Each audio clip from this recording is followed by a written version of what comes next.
It's over, folks. Mary Beth Murphy in this race. Mary Beth Murphy is the state Senate Republican Party primary.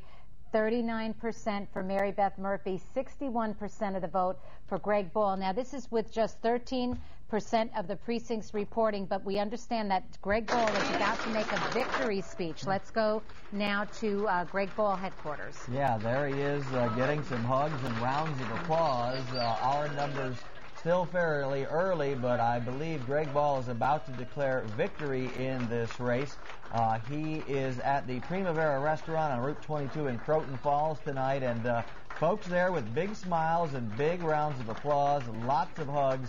They feel pretty good tonight. Greg Ball, the apparent winner in the 40th State Senate District Republican primary, he will wind up taking on Mike Kaplowitz in the November general election for Vinnie Leibell's seat. Let's listen.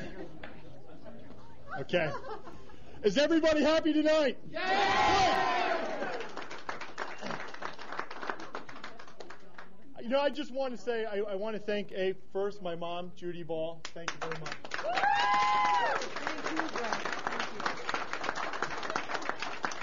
I have said it many times before, and I want to thank everybody here tonight, so please don't run away, because so many people have been part of this campaign. Unlike my opposition that was funded by multi-$100,000 transfers, and the hand of Albany came down and picked the status quo, my campaign has been really financed by over 2,000 people, an average donation of $50 at a time. This is the greatest country in the world, and this is the first time in our history that we don't believe that our children, that our grandchildren are going to have a better standard of living than we've had. And we do not trust the politicians to secure that American dream for us once again. And that's what tonight is all about. All about.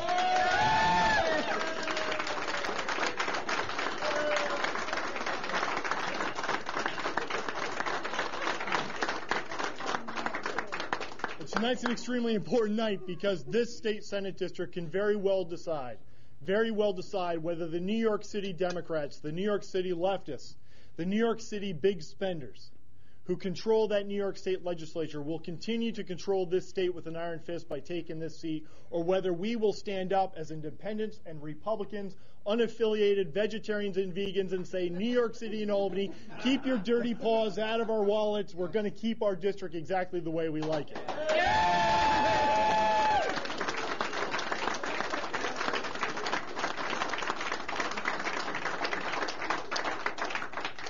You know, this is very, very simple. I will be the worst nightmare that the status quo of Albany has ever seen. Love it.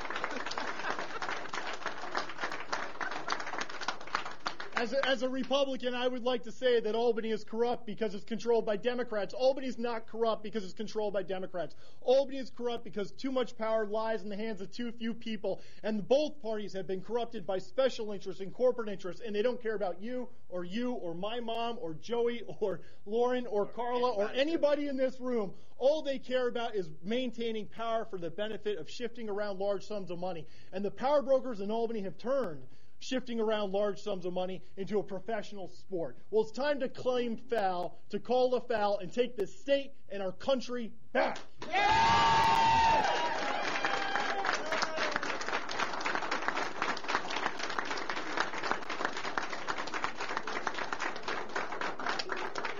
Tonight is just the beginning, because up in Albany they have a collective, oh no.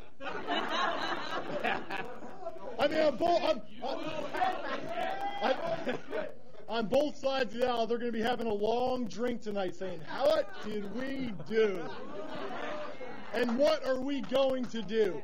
Because whether they're Democrats or Republicans, when they go into that chamber in the New York State Assembly and they go into that chamber into the New York State Senate, the first thing they do is drink the Kool-Aid in the members-only lounge. I haven't drank the Kool-Aid, I won't drink the Kool-Aid, and I'm bringing my own water in January.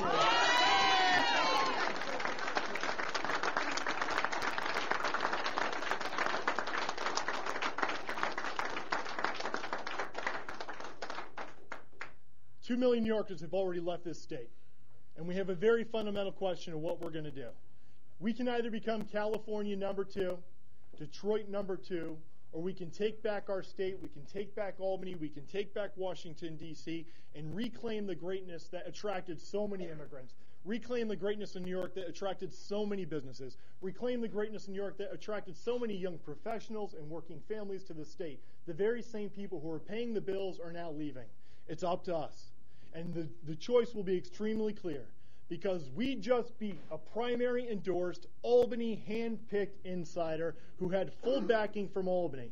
And in the general election, as funny as he may be, and as comical as he may be in front of a large crowd, and as endearing as he may be, he has been picked by the hand of Albany.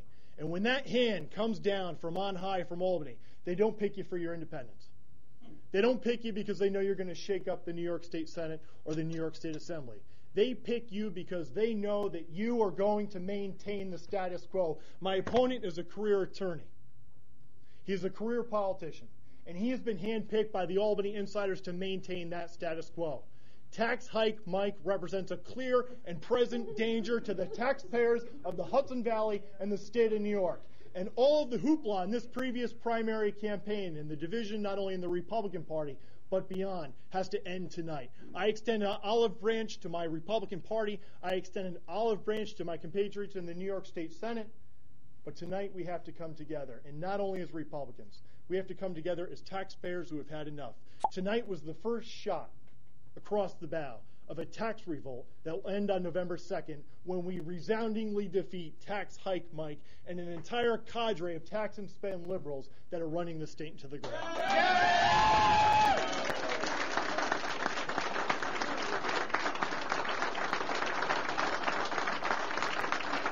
So let's do it. Let's win. And to each and every one of you, I thank you. And from the bottom of my heart, tomorrow show up bright and early, 6 a.m. at the campaign office. Let's get it done. Thank you.